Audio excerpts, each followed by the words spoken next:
왜 사는가? 어떻게 살아야 하는가? 무엇이 옳은가? 인류는 수천 년 동안 이런 질문을 던져왔습니다. 그리고 그 질문에 자신의 삶 전체를 걸고 답을 찾으려 한 사람들이 있었습니다. 바로 철학자들입니다. 철학이라고 하면 어렵고 추상적인 것처럼 느껴지지만 사실 철학은 삶에서 시작됩니다.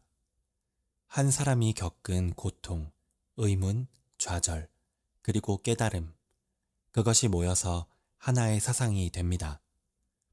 오늘 이야기할 철학자들도 마찬가지입니다. 그들은 자신이 살았던 시대의 아픔과 마주했고 자신만의 방식으로 답을 찾아갔습니다. 고대 그리스의 광장에서, 중세의 수도원에서, 근대의 서재에서, 그리고 현대의 카페에서 시대는 달라도 그들이 던진 질문은 여전히 우리 곁에 있습니다.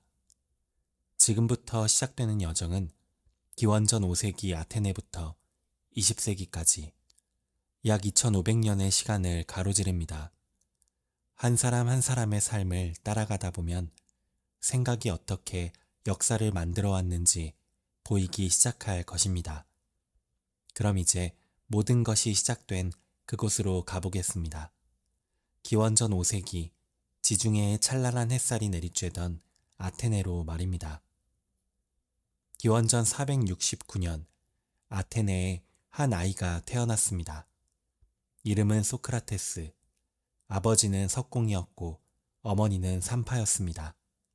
특별할 것 없는 평범한 집안이었습니다. 소크라테스는 자라면서 아버지의 일을 도왔습니다. 돌을 깎고 조각하는 법을 배웠습니다. 하지만 그의 관심은 다른 곳에 있었습니다. 당시 아테네는 페르시아와의 전쟁에서 승리한 직후였습니다. 도시는 자신감으로 가득했고 민주정이 꽃피우던 시기였습니다. 아고라, 즉 광장에는 매일 사람들이 모여 토론을 벌였습니다. 정치, 예술, 법, 도덕, 모든 것이 토론의 대상이었습니다. 젊은 소크라테스는 그 광장을 배회하기 시작했습니다. 그는 사람들에게 질문을 던졌습니다. 용기란 무엇인가? 정의란 무엇인가? 아름다움이란 무엇인가? 처음에는 사람들이 쉽게 대답했습니다. 하지만 소크라테스는 계속 질문했습니다. 정말 그런가? 그렇다면 이런 경우는 어떤가? 대답을 하면 할수록 사람들은 자신이 사실은 아무것도 모르고 있었다는 것을 깨닫게 되었습니다. 소크라테스 자신도 마찬가지였습니다. 그는 이렇게 말했습니다. 나는 내가 아무것도 모른다는 것을 안다. 이것이 바로 무지의 자각입니다. 모른다는 것을 아는 것, 그것이 지혜의 시작이라고 그는 믿었습니다. 델포이 신전의 신탁이 소크라테스를 가장 지혜로운 자라고 했을 때 그는 당황했습니다. 자신은 아무것도 모르는데 어떻게 가장 지혜롭다는 말인가? 그래서 그는 지혜롭다고 알려진 사람들을 찾아다녔습니다. 정치가들, 시인들, 장인들. 하지만 대화를 나누어 보니 그들도 자신이 아는 것에 대해 확신하지 못했습니다. 소크라테스는 깨달았습니다. 자신이 가장 지혜로운 이유는 자신이 모른다는 것을 알기 때문이라고. 다른 사람들은 모르면서도 안다고 착각하고 있었습니다. 하지만 이런 방식은 많은 적을 만들었습니다. 권력자들은 소크라테스를 불편해했습니다. 젊은이들을 타락시킨다는 것이 그 이유였습니다. 기원전 399년 70세가 된 소크라테스는 재판에 섰습니다. 죄목은 신을 믿지 않고 젊은이들을 타락시켰다는 것이었습니다. 사실 이것은 핑계였습니다. 진짜 이유는 그가 권력자들을 불편하게 만들었기 때문입니다. 재판정에서 소크라테스는 자신을 변호하지 않았습니다. 오히려 당당하게 말했습니다. 나는 아테네의 등에 붙은 등해처럼 게으른 말을 깨우는 역할을 했을 뿐이다. 유죄가 선고되었습니다. 형벌은 사형이었습니다. 제자들은 그를 탈옥시키려 했습니다. 하지만 소크라테스는 거부했습니다. 내가 평생 법을 지키며 살았는데 이제 와서 법을 어길 수는 없다. 그는 독배를 마셨습니다. 독 당근이 든 잔이었습니다. 다리부터 차가워지기 시작했고 그 차가움은 점점 위로 올라왔습니다. 마지막 순간 그는 제자들에게 말했습니다. 크리톤, 우리는 아스클레피오스에게 닭 한 마리 빚이 있네. 잊지 말고 갚아주게. 평범한 일상의 말을 남기고 그는 눈을 감았습니다. 소크라테스는 한 권의 책도 남기지 않았습니다. 하지만 그의 질문하는 방식, 대화를 통해 진리를 찾아가는 방법은 역사에 남았습니다. 그리고 그의 가장 위대한 유산은 바로 한 제자였습니다. 플라톤은 아테네의 명문 귀족 집안에서 태어났습니다. 기원전 427년의 일입니다. 원래 이름은 아리스토클레스였는데 어깨가 넓어서 넓다는 뜻의 플라톤이라는 별명을 얻었습니다. 집안의 기대는 컸습니다. 정치가가 되라는 것이었습니다. 플라톤도 처음에는 그럴 생각이었습니다. 그런데 20세쯤 그는 한 노인을 만났습니다. 광장에서 사람들과 대화를 나누던 소크라테스였습니다. 플라톤은 충격을 받았습니다. 이 노인은 권력도 재산도 없었지만 어떤 권력자보다 당당했습니다. 플라톤은 소크라테스의 제자가 되었습니다. 8년 동안 그의 곁에서 배웠습니다. 질문하는 법, 생각하는 법, 그리고 진리를 찾아가는 법을 말입니다. 그런데 기원전 399년 끔찍한 일이 벌어졌습니다. 소크라테스가 사형을 당한 것입니다. 플라톤은 그 자리에 없었습니다. 나중에 그는 병 때문에 가지 못했다고 기록했지만 어쩌면 너무 견디기 힘들어서 가지 못했을지도 모릅니다. 스승의 죽음은 플라톤을 완전히 바꾸어 놓았습니다. 그는 아테네를 떠났습니다. 이집트, 남부 이탈리아, 시칠리아, 약 10년 동안 방황했습니다. 40세가 되던 해 플라톤은 아테네로 돌아왔습니다. 그리고 한 가지 결심을 했습니다. 학교를 세우는 것이었습니다. 아테네 외곽의 아카데모스 숲에 학교를 열었습니다. 이름은 아카데미아, 오늘날 아카데미라는 말의 어원입니다. 이곳에서 플라톤은 가르쳤습니다. 수학, 천문학, 음악, 그리고 철학을. 학교 입구에는 이런 글귀가 새겨져 있었다고 합니다. 기하학을 모르는 자, 들어오지 말라. 플라톤의 철학은 이원론이었습니다. 이 세계는 두 개로 나뉜다고 그는 생각했습니다. 하나는 우리가 사는 현실 세계, 또 하나는 이데아의 세계. 현실 세계는 불완전하고 변합니다. 하지만 이데아의 세계는 완전하고 영원합니다. 예를 들어 아름다운 꽃이 있습니다. 하지만 그 꽃은 시들고 죽습니다. 그런데 아름다움 자체는 영원합니다. 그것이 바로 아름다움의 이데아입니다. 우리가 보는 모든 것은 이데아의 그림자에 불과합니다. 플라톤은 이것을 설명하기 위해 유명한 비유를 만들었습니다. 동굴의 비유입니다. 한 동굴 안에 사람들이 묶여 있습니다. 그들은 태어날 때부터 동굴 벽만 보고 살았습니다.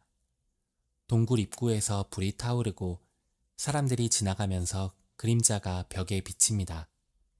동굴 속 사람들은 그 그림자가 진짜라고 믿습니다. 그들은 그것이 전부라고 생각합니다. 그런데 한 사람이 풀려나 밖으로 나갑니다. 처음에는 햇빛이 너무 눈부셔서 아무것도 보이지 않습니다. 하지만 눈이 적응하면서 그는 진짜 세계를 봅니다. 나무, 강, 하늘, 태양. 그는 깨닫습니다. 자신이 평생 본 것은 그림자였을 뿐이라고. 그 사람은 다시 동굴로 돌아가 사람들에게 말합니다. 밖에 진짜 세계가 있다. 하지만 아무도 믿지 않습니다. 오히려 그를 미쳤다고 비웃습니다. 플라톤이 말하고 싶었던 것은 이것입니다. 우리가 사는 세계는 동굴 속 그림자와 같고 진짜 세계는 이데아의 세계라는 것. 그리고 철학자는 동굴 밖으로 나간 사람과 같다는 것. 플라톤은 이상국가를 꿈꿨습니다. 철학자가 왕이 되거나 왕이 철학을 해야 한다고 주장했습니다. 그래야 올바른 나라가 된다고 믿었습니다. 실제로 그는 3번이나 시칠리아의 참주 디오니시오스를 만나 이상국가를 만들려고 했습니다. 하지만 모두 실패했습니다. 심지어 노예로 팔릴 뻔하기도 했습니다. 현실은 이상과 달랐습니다. 하지만 플라톤은 포기하지 않았습니다. 80세까지 살면서 그는 아카데미아를 이끌었습니다. 이 학교는 그가 죽은 후에도 900년 동안 계속되었습니다. 로마 시대까지 말입니다. 플라톤이 남긴 책들은 대부분 대화 형식으로 쓰여 있습니다. 그리고 그 대화의 중심에는 항상 소크라테스가 있습니다. 스승에 대한 그리움이었을까요? 플라톤은 자신의 목소리가 아니라 스승의 목소리로 철학을 전했습니다. 그의 글 덕분에 소크라테스는 불멸의 존재가 되었습니다. 서기 354년 북아프리카의 타가스테라는 작은 마을에서 한 아이가 태어났습니다. 이름은 아우구스티누스. 아버지는 이교도였고 어머니 모니카는 독실한 기독교인이었습니다. 어머니는 아들이 기독교인이 되기를 간절히 바랐습니다. 하지만 젊은 아우구스티누스는 달랐습니다. 그는 방탕한 생활을 했습니다. 카르타고에서 공부하면서 연인을 만났고 아들까지 낳았습니다.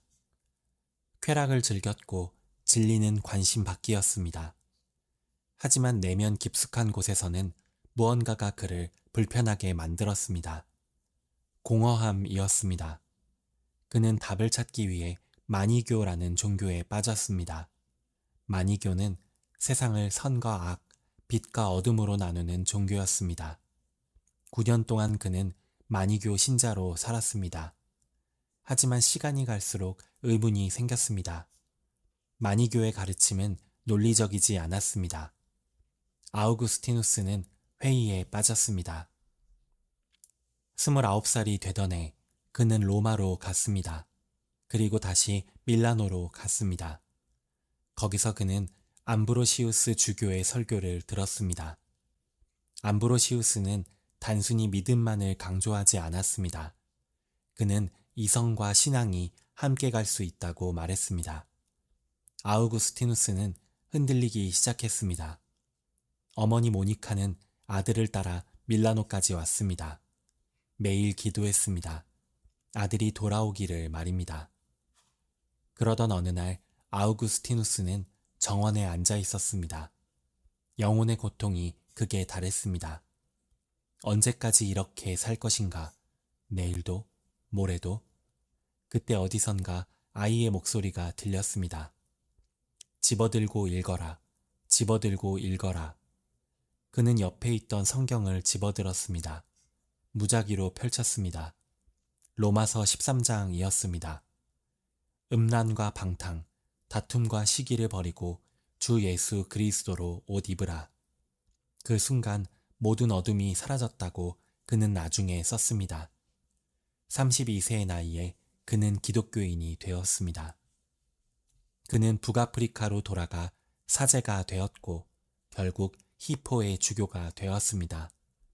그리고 책을 쓰기 시작했습니다. 가장 유명한 책은 고백록입니다. 이 책에서 그는 자신의 과거를 숨김없이 드러냈습니다. 방탕했던 젊은 시절, 영혼의 방황, 그리고 회심의 순간까지. 책의 첫 문장은 이렇습니다. 당신이 우리를 당신을 향해 만드셨기에 우리 영혼은 당신 안에서 쉴 때까지 불안합니다. 인간은 신을 찾도록 만들어졌고 신을 만나기 전까지는 평안할 수 없다는 말이었습니다. 아우구스티누스는 자유의지와 은총의 문제를 고민했습니다. 인간은 스스로 선택할 수 있는가? 아니면 신의 은총 없이는 아무것도 할 수 없는가? 그는 둘 다 중요하다고 결론지었습니다. 인간에게는 자유의지가 있지만 그것만으로는 부족하다고, 신의 은총이 함께 해야 한다고 말했습니다. 그가 살던 시기 로마 제국은 무너지고 있었습니다. 410년 로마가 야만족에게 함락되었습니다. 천년의 제국이 무너진 것입니다. 사람들은 충격에 빠졌습니다. 어떤 이들은 기독교를 비난했습니다. 로마가 기독교를 믿어서 망한 것이다. 아우구스티누스는 이에 답하기 위해 신국론을 썼습니다. 22권짜리 방대한 책이었습니다. 그는 말했습니다. 세상에는 두 개의 도시가 있다고. 하나는 지상의 도시, 또 하나는 신의 도시. 지상의 도시는 흥하고 망합니다. 로마도 그 중 하나일 뿐입니다. 하지만 신의 도시는 영원합니다. 진정한 시민은 신의 도시에 속한 사람들입니다. 76세까지 살면서 그는 수많은 책을 남겼습니다. 그의 사상은 중세 전체를 지배했고 오늘날까지도 기독교 신학의 기초가 되고 있습니다. 1225년 이탈리아 남부의 로카세카 성에서 한 아이가 태어났습니다. 토마스 아퀴나스. 아버지는 백작이었고 집안은 부유했습니다. 가족들은 토마스의 미래를 이미 정해놓았습니다. 베네딕토 수도원의 원장이 되는 것이었습니다. 명예롭고 권력 있는 자리였습니다. 토마스는 5세에 수도원에 보내졌습니다. 그곳에서 교육을 받았습니다. 하지만 그는 조용한 아이였습니다. 말이 없고 생각에 잠겨 있었습니다. 선생님들은 그를 벙어리 황소라고 불렀습니다. 18살이 되던 해 토마스는 나폴리 대학에 갔습니다. 그곳에서 그는 도미니코 수도회를 만났습니다. 도미니코 회는 베네딕토 회와 달랐습니다. 부나 권력을 추구하지 않았습니다. 가난하게 살면서 학문과 전도에 헌신했습니다. 토마스는 결심했습니다. 도미니코 회에 들어가겠다고. 가족들은 경악했습니다. 거지 같은 탁발 수도회라니. 이것은 집안의 수치였습니다. 형들이 토마스를 납치했습니다. 성에 가두고 1년 동안 설득했습니다. 심지어 창녀를 보내 유혹하기도 했습니다. 하지만 토마스는 흔들리지 않았습니다. 결국 가족들은 포기했습니다. 토마스는 파리로 갔습니다. 그곳에서 알베르투스 마그누스라는 위대한 학자를 만났습니다. 알베르투스는 학생들에게 말했습니다. 우리는 이 벙어리 황소를 놀리지만 언젠가 이 황소의 울음소리가 온 세상에 울려 퍼질 것이다. 그 예언은 맞았습니다. 토마스는 평생 한 가지 일을 했습니다. 아리스토텔레스의 철학과 기독교 신학을 조화시키는 것이었습니다. 당시 유럽에는 아리스토텔레스의 책들이 들어오고 있었습니다. 아랍 세계를 통해서였습니다. 아리스토텔레스는 이성과 관찰을 강조했습니다. 신앙이 아니라 논리로 세상을 설명했습니다. 많은 기독교인들은 이것을 위험하다고 생각했습니다. 신앙과 이성은 반대되는 것이라고 믿었습니다. 하지만 토마스는 달랐습니다. 그는 둘이 조화될 수 있다고 믿었습니다. 이성은 신의 선물이기 때문입니다. 토마스는 신의 존재를 이성으로 증명하려 했습니다. 5가지 방법을 제시했습니다. 첫째, 운동의 증명. 모든 것은 움직입니다. 하지만 움직임의 원인이 있어야 합니다. 거슬러 올라가면 첫 번째 원동자가 있어야 합니다. 그것이 신입니다. 둘째, 원인의 증명. 모든 결과에는 원인이 있습니다. 첫 번째 원인이 있어야 합니다. 셋째, 우연과 필연의 증명. 우연히 존재하는 것들이 있지만 필연적으로 존재하는 것이 있어야 합니다. 넷째, 완전성의 등급.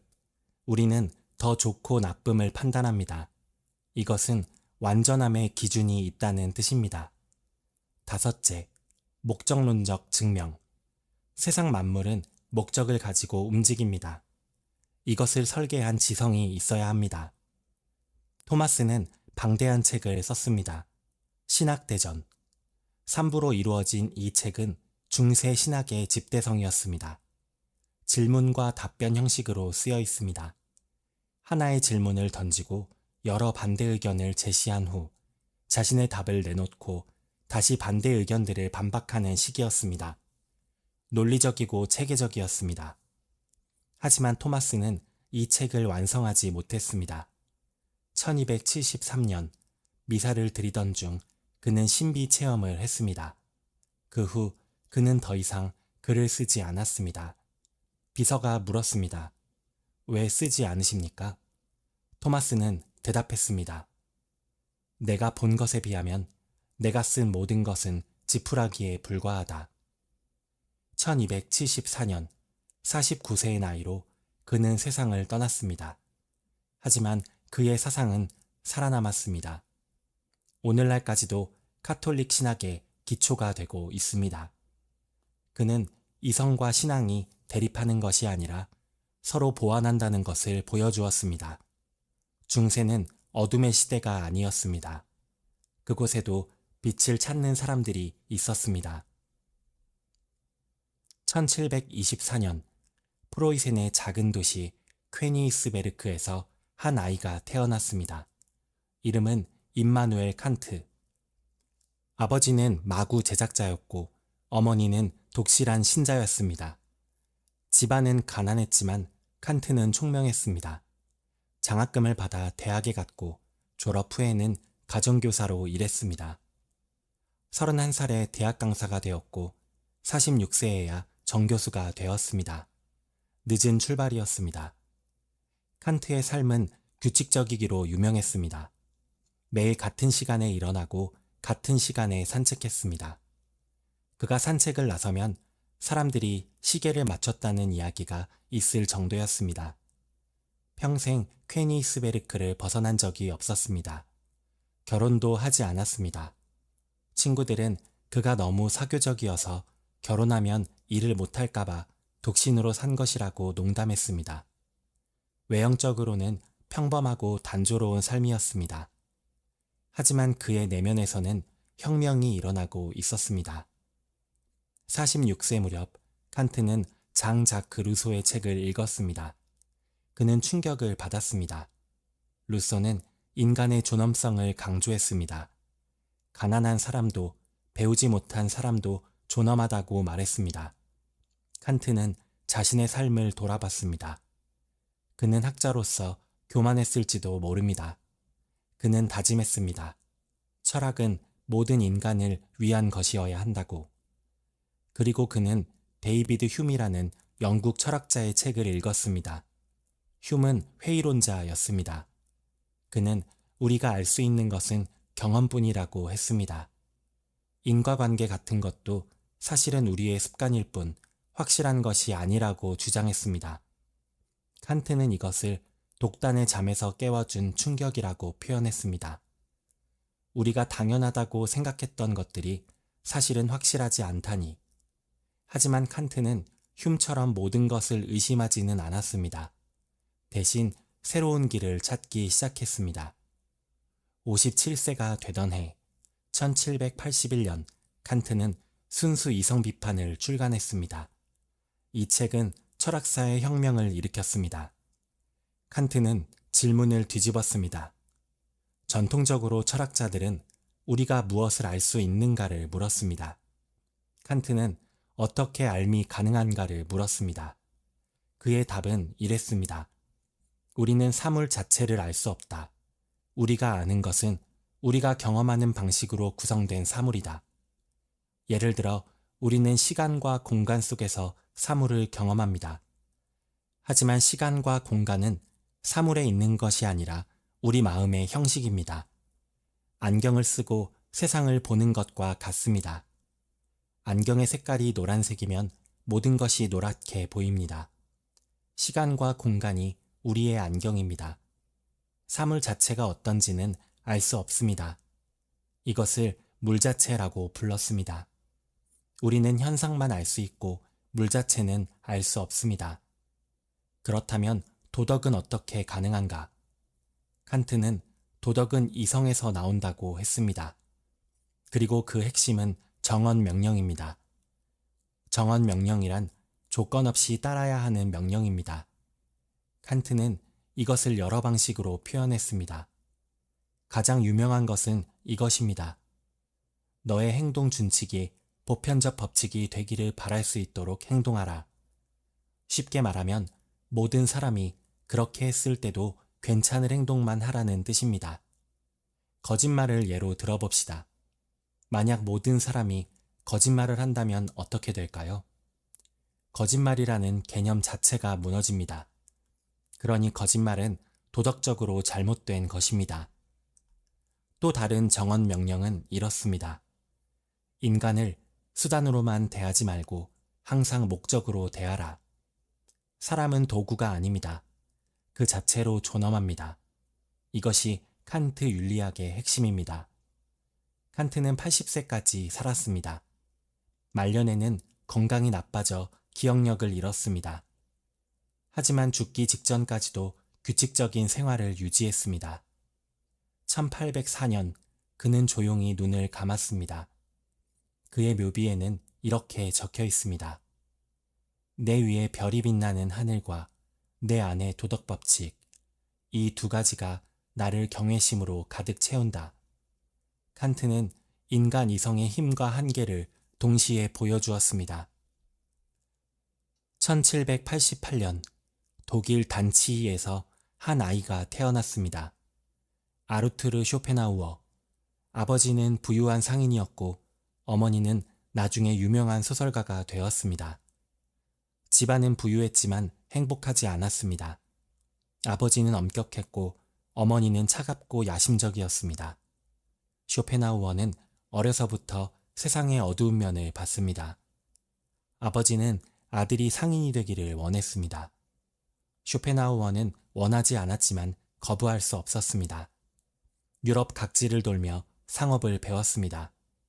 그런데 1805년 아버지가 갑자기 죽었습니다. 운하에 빠져 익사한 것입니다. 자살이라는 소문도 있었습니다. 이제 쇼펜하우어는 자유로웠습니다. 그는 상업을 그만두고 대학에 갔습니다. 괴팅겐에서 의학과 철학을 공부했고 베를린에서 피이테의 강의를 들었습니다. 하지만 피이테의 관념론 철학은 그를 만족시키지 못했습니다. 그는 새로운 길을 찾아야 했습니다. 그리고 그는 칸트의 책을 읽었습니다. 칸트는 현상과 물 자체를 구분했습니다. 우리가 경험하는 세계는 현상이고 그 뒤의 본질은 물 자체라고 했습니다. 쇼펜하우어는 생각했습니다. 그렇다면 물 자체는 무엇인가? 그의 답은 충격적이었습니다. 물 자체는 의지라는 것입니다. 세상의 본질은 맹목적이고 비이성적인 의지입니다. 모든 것은 의지에서 나옵니다. 살고자 하는 의지, 번식하려는 의지, 존재하려는 의지. 그런데 이 의지는 결코 만족하지 않습니다. 하나를 얻으면 또 다른 것을 원합니다. 갈증을 느끼면 물을 마시고 배고프면 먹습니다. 하지만 만족은 잠깐입니다. 곧 다시 갈증과 배고픔이 찾아옵니다. 인생은 끝없는 욕망과 좌절의 반복입니다. 그래서 쇼펜하우어는 결론지었습니다. 삶은 고통이라고. 태어나는 것 자체가 고통의 시작입니다. 우리는 원하지 않았는데 이 세상에 던져졌습니다. 그리고 평생 의지에 끌려다닙니다. 행복이라는 것은 고통이 잠시 멈춘 상태에 불과합니다. 진정한 행복은 없습니다. 이런 생각은 어디서 왔을까요? 쇼펜하우어는 인도 철학을 공부했습니다. 우파니샤드와 불교 경전을 읽었습니다. 거기서 그는 공감을 느꼈습니다. 모든 것은 고통이라는 불교의 가르침, 마야, 즉 환상이라는 힌두교의 개념, 이것들이 그의 철학과 맞아 떨어졌습니다. 그렇다면 구원은 있는가? 쇼펜하우어는 두 가지 길을 제시했습니다. 첫째는 예술입니다. 음악, 미술, 문학을 감상할 때 우리는 잠시 의지에서 벗어납니다. 순수한 관조의 상태가 됩니다. 특히 음악은 의지 자체를 직접 표현한다고 했습니다. 둘째는 금욕입니다. 의지를 부정하는 것입니다. 욕망을 끊고 무소유로 살아가는 것입니다. 성자나 수도자의 삶이 바로 이것입니다. 완전한 구원은 의지의 완전한 부정, 즉 열반입니다. 1813년 30살의 쇼펜하우어는 의지와 표상으로서의 세계를 출간했습니다. 그는 자신했습니다. 이 책이 철학계를 뒤흔들 것이라고. 하지만 아무도 주목하지 않았습니다. 책은 팔리지 않았고 비평도 없었습니다. 그는 좌절했습니다. 베를린 대학에서 강의를 시작했지만 학생들은 오지 않았습니다. 같은 시간에 헤겔이 강의를 했기 때문입니다. 쇼펜하우어는 헤겔을 증오했습니다. 헤겔의 변증법과 이상주의 철학은 그에게 공허한 말장난으로 보였습니다. 그는 프랑크푸르트로 가서 은둔 생활을 했습니다. 유산으로 받은 돈으로 편안하게 살 수 있었습니다. 개 한 마리와 함께 살았습니다. 개의 이름은 아트만, 산스크리트어로 영혼이라는 뜻입니다. 매일 같은 식당에서 식사했고 책을 읽고 글을 썼습니다. 사람들과 어울리지 않았습니다. 그는 비관적이고 냉소적이었습니다. 하지만 그의 문장은 아름다웠습니다. 명료하고 날카로웠습니다. 60대가 되어서야 그는 유명해지기 시작했습니다. 사람들이 그의 책을 다시 읽기 시작했습니다. 1848년 유럽 전역에서 혁명이 일어났지만 실패했습니다. 사람들은 이상주의의 환멸을 느꼈습니다. 그때 쇼펜하우어의 염세주의가 시대와 맞아 떨어졌습니다. 1860년 72세의 나이로 그는 조용히 세상을 떠났습니다. 의자에 앉아 있다가 그대로 잠든 것처럼 죽었습니다. 그의 철학은 많은 예술가와 사상가들에게 영향을 주었습니다. 바그너, 톨스토이, 프로이트, 그리고 특히 니체에게 말입니다. 1844년 프로이센의 작은 마을에서 한 아이가 태어났습니다. 프리드리히 니체, 아버지는 루터교 목사였습니다. 하지만 니체가 5살 때 아버지가 죽었습니다. 뇌 질환이었습니다. 그는 어머니, 여동생, 그리고 2명의 이모와 함께 자랐습니다. 여자들만 있는 집이었습니다. 니체는 조용하고 모범적인 학생이었습니다. 어려서부터 목사가 될 것이라고 사람들은 생각했습니다. 그는 신학을 공부하기 위해 본 대학에 갔습니다. 하지만 곧 신학을 포기하고 고전 문헌학으로 바꿨습니다. 그리스와 로마의 고전을 연구하는 학문이었습니다. 그는 천재적이었습니다. 24세에 바젤 대학의 교수가 되었습니다. 박사학위도 없이 말입니다. 하지만 그의 삶은 평탄하지 않았습니다. 건강이 나빴습니다. 두통과 시력 문제로 고통받았습니다. 그리고 1870년 보불전쟁이 일어났습니다. 니체는 위생병으로 자원했습니다. 하지만 곧 병에 걸려 돌아와야 했습니다. 이 무렵 그는 리하르트 바그너를 만났습니다. 위대한 작곡가였습니다. 니체는 바그너를 숭배했습니다. 바그너의 집을 자주 방문했고 긴 대화를 나눴습니다. 바그너는 니체에게 아버지 같은 존재였습니다. 1872년 니체는 첫 책 비극의 탄생을 출간했습니다. 이 책에서 그는 그리스 문화를 새롭게 해석했습니다. 그리스에는 두 가지 정신이 있다고 했습니다. 아폴론적인 것과 디오니소스적인 것.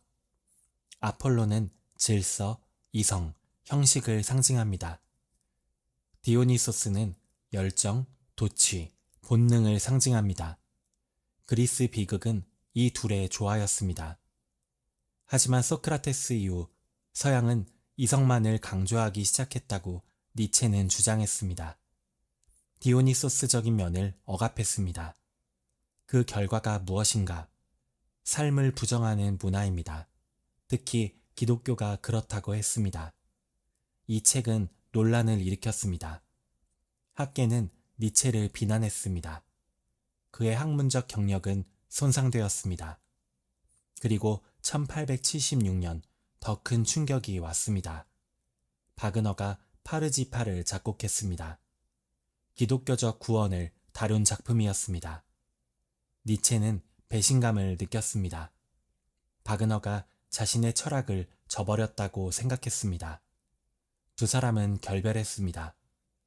1879년 니체는 건강 악화로 교수직을 사임했습니다. 35세였습니다. 이제 그는 방랑자가 되었습니다. 스위스, 이탈리아, 프랑스를 떠돌았습니다. 가난했고 아팠고 외로웠습니다. 하지만 이 시기에 그는 가장 중요한 책들을 썼습니다. 차라투스트라는 이렇게 말했다. 선악의 저편, 도덕의 계보. 이 책들에서 그는 서양 문명 전체를 비판했습니다. 가장 유명한 선언은 이것입니다. 신은 죽었다. 무슨 뜻일까요? 문자 그대로 신이 죽었다는 게 아닙니다. 신에 대한 믿음이 사라졌다는 뜻입니다. 과학과 이성의 시대에 사람들은 더 이상 신을 필요로 하지 않습니다. 하지만 문제가 있습니다. 수천 년 동안 서양 문명은 신을 중심으로 돌아갔습니다. 도덕, 의미, 가치, 모든 것이 신에게서 나왔습니다. 그런데 신이 없다면 허무주의가 찾아옵니다. 아무 의미도 없습니다. 이것이 니체가 본 현대의 위기였습니다. 그렇다면 어떻게 해야 하는가? 니체는 새로운 인간을 제시했습니다. 초인입니다. 초인은 자신의 가치를 스스로 창조하는 사람입니다. 신이나 전통에 의존하지 않습니다. 자신의 삶을 긍정합니다. 고통도 기쁨도 모두 받아들입니다. 니체는 또 다른 개념을 제시했습니다. 영원 회귀. 만약 당신의 삶이 영원히 반복된다면 어떻겠는가? 똑같은 삶을 무한히 살아야 한다면 그래도 긍정할 수 있는가? 만약 그렇다면 당신은 진정으로 삶을 사랑하는 것입니다. 1889년 1월 이탈리아 토리노에서 이상한 일이 있었습니다. 니체가 거리에서 울고 있는 말을 보았습니다. 마부가 말을 때리고 있었습니다. 니체는 말의 목을 껴안고 울었습니다. 그리고 정신이 무너졌습니다. 친구들이 그를 집으로 데려갔습니다. 하지만 그는 돌아오지 못했습니다. 마지막 11년은 어머니와 여동생의 돌봄 속에서 보냈습니다. 말도 하지 못하고 글도 쓰지 못했습니다. 1900년 56세의 나이로 세상을 떠났습니다. 아이러니하게도 그가 미쳐있던 시기에 그의 책들이 유명해지기 시작했습니다. 20세기에 그는 가장 영향력 있는 철학자 중 한 명이 되었습니다. 1905년 파리에서 한 아이가 태어났습니다. 장폴 사르트르. 아버지는 해군 장교였는데 사르트르가 2살 때 병으로 죽었습니다. 어머니는 친정으로 돌아갔고 사르트르는 외할아버지 밑에서 자랐습니다. 외할아버지는 알자스 출신의 지식인이었고 집에는 책이 가득했습니다. 사르트르는 어려서부터 책을 읽었습니다. 하지만 그는 외로웠습니다. 오른쪽 눈이 사시였고 작은 체구 때문에 놀림을 받았습니다. 고등사범학교에 입학했고 거기서 시몬 드 보부아르를 만났습니다. 두 사람은 평생의 동반자가 되었습니다. 결혼은 하지 않았습니다. 그들은 전통적인 관계를 거부했습니다. 자유로운 관계를 유지했습니다. 다른 연인도 가질 수 있었습니다. 하지만 서로에 대한 신뢰는 변하지 않았습니다. 1933년 사르트르는 베를린으로 유학을 갔습니다. 거기서 후설과 하이데거의 현상학을 공부했습니다. 이것이 그의 철학의 토대가 되었습니다. 1939년 2차 세계대전이 터졌습니다. 사르트르는 징집되어 전쟁에 나갔습니다. 1940년 프랑스는 독일에 항복했고 사르트르는 포로가 되었습니다. 독일의 수용소에서 9개월을 보냈습니다. 이 경험은 그를 바꾸어 놓았습니다. 그는 자유의 의미를 깨달았습니다. 수용소에서도 인간은 선택할 수 있습니다. 협력할 것인가, 저항할 것인가, 체념할 것인가, 희망을 가질 것인가. 석방된 후 사르트르는 레지스탕스 활동에 참여했습니다. 글로 저항했습니다. 1943년 그는 존재와 무를 출간했습니다. 700페이지가 넘는 방대한 책이었습니다. 이 책에서 그는 실존주의 철학을 전개했습니다. 핵심은 이것입니다. 실존은 본질에 앞선다. 무슨 뜻일까요? 전통적으로 사람들은 본질이 먼저라고 생각했습니다. 예를 들어 칼을 만들 때 먼저 설계도가 있습니다. 그것이 본질입니다. 그 다음에 칼이 만들어집니다. 그것이 실존입니다. 신이 인간을 창조했다면 인간에게도 본질이 있을 것입니다. 신이 정해놓은 목적과 의미가 있을 것입니다. 하지만 사르트르는 말합니다. 신은 없습니다. 그러므로 인간에게는 미리 정해진 본질이 없습니다. 우리는 그냥 던져진 것입니다. 이 세상에 던져졌고 이제 살아가야 합니다. 어떻게 살 것인가? 우리가 선택해야 합니다. 우리의 선택이 우리의 본질을 만듭니다. 이것이 자유입니다. 하지만 이 자유는 무겁습니다. 우리는 자유롭도록 저주받았습니다. 선택하지 않을 수 없습니다. 선택하지 않는 것도 선택입니다. 전쟁이 끝난 후 사르트르는 유명해졌습니다. 파리의 생제르맹 카페에서 글을 쓰고 토론했습니다. 실존주의는 유행이 되었습니다. 하지만 사르트르는 상아탑에 머물지 않았습니다. 그는 정치에 참여했습니다. 처음에는 공산주의에 동조했고 나중에는 비판했습니다. 알제리 전쟁에 반대했고 베트남 전쟁을 비난했습니다. 그는 지식인의 책임을 믿었습니다. 부당함에 침묵하지 않는 것이 지식인의 의무라고 생각했습니다. 1964년 노벨 문학상 수상자로 선정되었습니다. 하지만 사르트르는 거부했습니다. 작가는 제도화되어서는 안 된다. 이것이 그의 이유였습니다. 그는 명예와 권위를 거부했습니다. 말년에 그는 시력을 거의 잃었습니다. 더 이상 글을 쓸 수 없었습니다. 하지만 인터뷰와 강연을 계속했습니다. 1980년 75세의 나이로 세상을 떠났습니다. 그의 장례식에는 5만 명이 넘는 사람들이 모였습니다. 사르트르는 자유와 책임에 대해 가르쳤습니다. 우리는 자유롭고 그러므로 책임이 있습니다.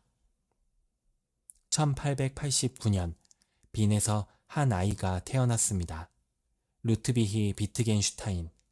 그의 집안은 오스트리아에서 가장 부유한 가문 중 하나였습니다.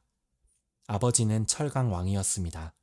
집은 궁전 같았고 브람스, 말러 같은 음악가들이 자주 방문했습니다.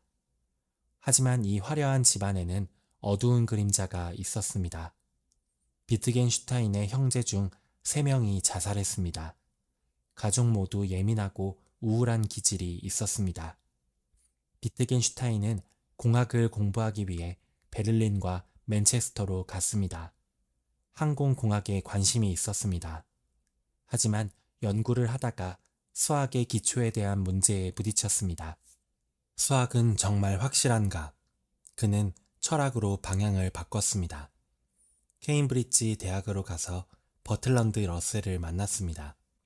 러셀은 처음에는 이 오스트리아 청년을 어떻게 받아들여야 할지 몰랐습니다. 비트겐슈타인은 강렬하고 까다롭고 때로는 무례했습니다. 하지만 곧 러셀은 깨달았습니다. 이 청년은 천재라고. 1914년 1차 세계대전이 터졌습니다. 비트겐슈타인은 자원 입대했습니다. 전쟁터에서 그는 배낭의 노트를 가지고 다녔습니다.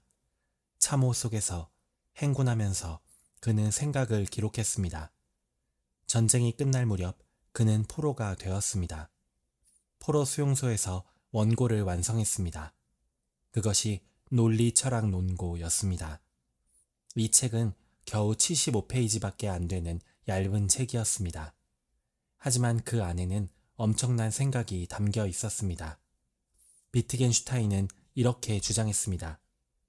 철학의 많은 문제는 언어의 오해에서 비롯된다고. 우리는 언어의 한계 안에서만 말할 수 있습니다. 세계는 사실들의 총체입니다. 언어는 그 사실들을 그림처럼 표현합니다. 논리적으로 말할 수 있는 것은 명확하게 말할 수 있습니다. 하지만 말할 수 없는 것도 있습니다. 윤리, 미학, 신비, 이것들은 언어로 표현할 수 없습니다. 책의 마지막 문장은 유명합니다. 말할 수 없는 것에 대해서는 침묵해야 한다. 비트겐슈타인은 자신이 철학의 모든 문제를 해결했다고 생각했습니다. 그래서 철학을 그만두었습니다. 그는 교사가 되었습니다. 오스트리아의 작은 시골 마을에서 초등학교 교사로 일했습니다. 6년 동안 말입니다. 하지만 그는 너무 엄격했습니다. 학생들에게 완벽을 요구했습니다. 한 학생을 때려서 문제가 되었고 결국 교사직을 그만두었습니다. 정원사로 일하기도 했고 수도원에서 일을 돕기도 했습니다. 부유한 집안 출신이었지만 그는 모든 재산을 형제들에게 넘겼습니다. 가난하게 살고 싶었습니다. 하지만 철학은 그를 놓아주지 않았습니다. 1929년 그는 케임브리지로 돌아왔습니다. 논리 철학 논고로 박사 학위를 받았습니다. 그리고 강의를 시작했습니다. 그런데 놀라운 일이 벌어졌습니다. 그의 생각이 바뀌기 시작한 것입니다. 예전에 그는 언어가 세계를 그림처럼 반영한다고 했습니다. 이제 그는 다르게 생각했습니다. 언어는 도구라고. 우리는 언어로 다양한 일을 합니다. 명령하기, 질문하기, 농담하기, 기도하기. 이 모든 것이 언어 게임입니다. 철학의 문제는 언어를 잘못 사용해서 생긴다고 했습니다. 일상 언어를 벗어나 추상적으로 말할 때 혼란이 생깁니다. 예를 들어 시간이란 무엇인가 라고 물으면 우리는 시간을 사물처럼 생각합니다. 하지만 시간은 사물이 아닙니다. 이런 질문 자체가 혼란입니다. 철학의 목적은 답을 주는 것이 아니라 혼란을 풀어주는 것입니다. 파리에게 파리통에서 나가는 길을 보여주는 것이라고 그는 표현했습니다. 비트겐슈타인은 외롭고 고독한 사람이었습니다. 친구들에게는 강렬하고 요구가 많았습니다. 자신에게도 가혹했습니다. 2차 세계대전 중에는 병원에서 자원봉사를 했습니다. 1951년 62세의 나이로 암으로 세상을 떠났습니다. 마지막 말은 이것이었다고 합니다. 그들에게 내가 멋진 삶을 살았다고 전해주세요. 그의 후기 철학은 철학적 탐구에 담겨 있습니다. 사후에 출간되었습니다. 비트겐슈타인은 철학의 방법을 바꿨습니다. 거대한 이론을 만드는 대신 언어를 세심하게 분석하는 것, 그것이 그의 유산입니다. 1906년 독일 하노버에서 한 여자아이가 태어났습니다. 한나 아렌트, 유대인 가정이었습니다. 아버지는 그녀가 어릴 때 병으로 죽었습니다. 어머니는 강인한 여성이었고 한나를 독립적으로 키웠습니다. 한나는 총명했습니다. 책을 좋아했고 질문을 많이 했습니다. 18세에 마르부르크 대학에 갔습니다. 거기서 마르틴 하이데거를 만났습니다. 하이데거는 당시 가장 주목받는 철학자였습니다. 35세였고 기혼자였습니다. 한나는 18세였습니다. 두 사람은 사랑에 빠졌습니다. 비밀 연애였습니다. 하이데거는 한나에게 시를 썼고 은밀히 만났습니다. 하지만 이 관계는 오래가지 못했습니다. 하이데거는 관계를 끝냈습니다. 한나는 상처받았지만 공부를 계속했습니다. 하이델베르크로 가서 카를 야스퍼스 밑에서 박사학위를 받았습니다. 주제는 아우구스티누스의 사랑 개념이었습니다.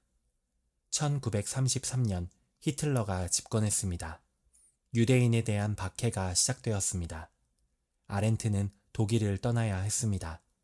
파리로 망명했고 거기서 유대인 난민들을 돕는 일을 했습니다. 1940년 독일이 프랑스를 점령했습니다. 아렌트는 체포되어 수용소에 갇혔습니다. 하지만 프랑스가 항복하는 혼란 속에서 탈출했습니다. 남편과 함께 피레네 산맥을 넘어 스페인으로, 다시 포르투갈로, 그리고 마침내 미국으로 갔습니다. 1941년 뉴욕에 도착했습니다. 새로운 삶이 시작되었습니다. 영어를 배웠고 글을 쓰기 시작했습니다. 1951년 전체주의의 기원을 출간했습니다. 이 책에서 그녀는 나치즘과 스탈린주의를 분석했습니다. 전체주의는 어떻게 가능했는가? 그녀의 답은 이것이었습니다. 대중사회의 고립과 소외. 사람들은 외롭고 무력감을 느낍니다. 그때 강력한 지도자가 나타나 간단한 설명을 제공합니다. 모든 문제는 저 집단 때문이다. 유대인이든 부르주아든 적을 만듭니다. 사람들은 이데올로기에 빠집니다. 생각을 멈춥니다. 그리고 끔찍한 일이 벌어집니다.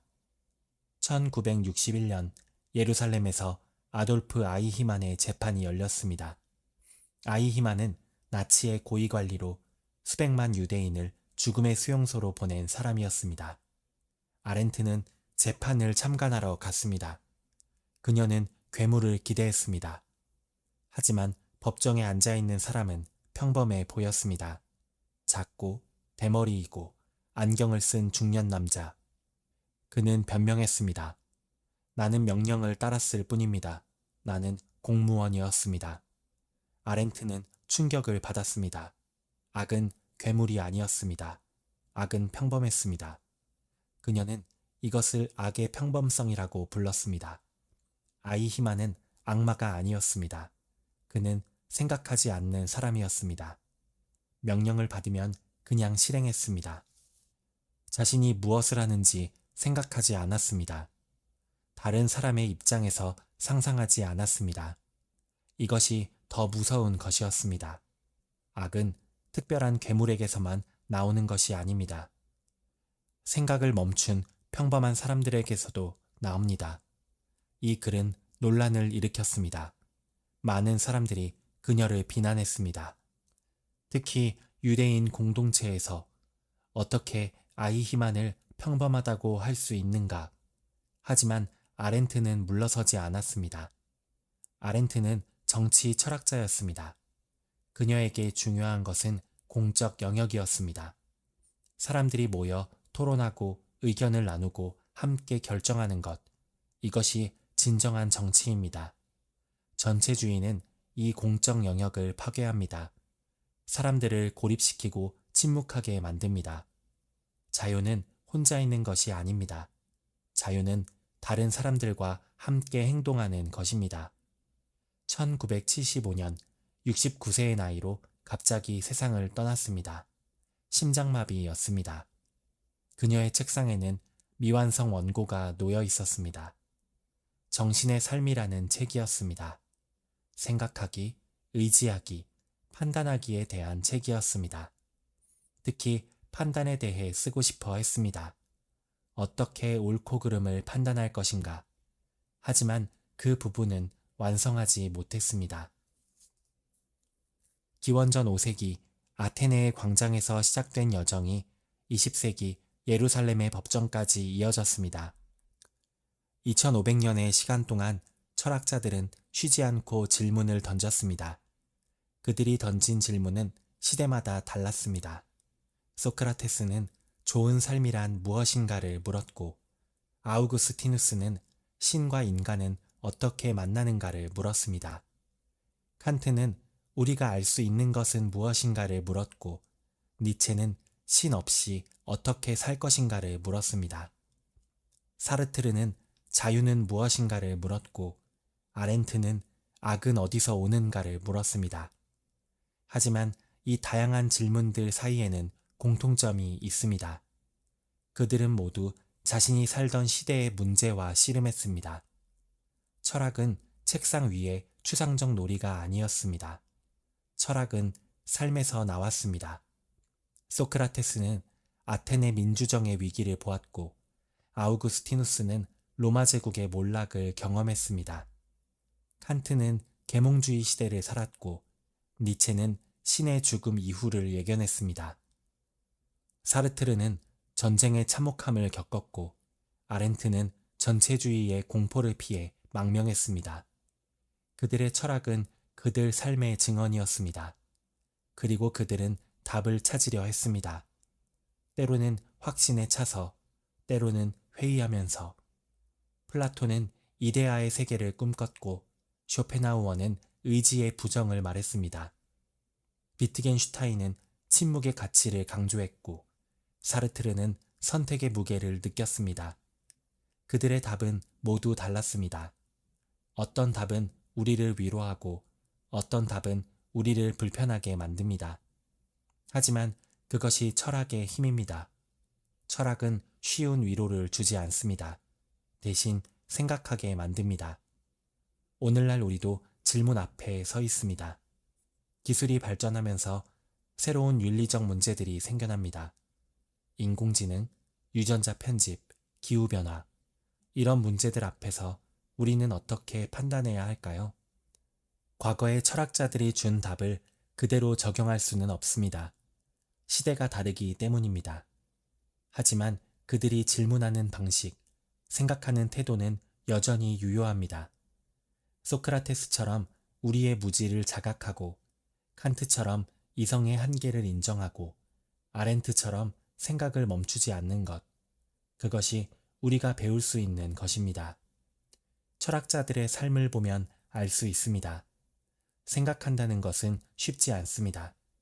소크라테스는 독배를 마셨고, 니체는 광기 속으로 사라졌습니다. 아렌트는 조국을 잃고 망명해야 했습니다. 생각은 때로 고통스럽고 외롭고 위험합니다. 하지만 그들은 포기하지 않았습니다.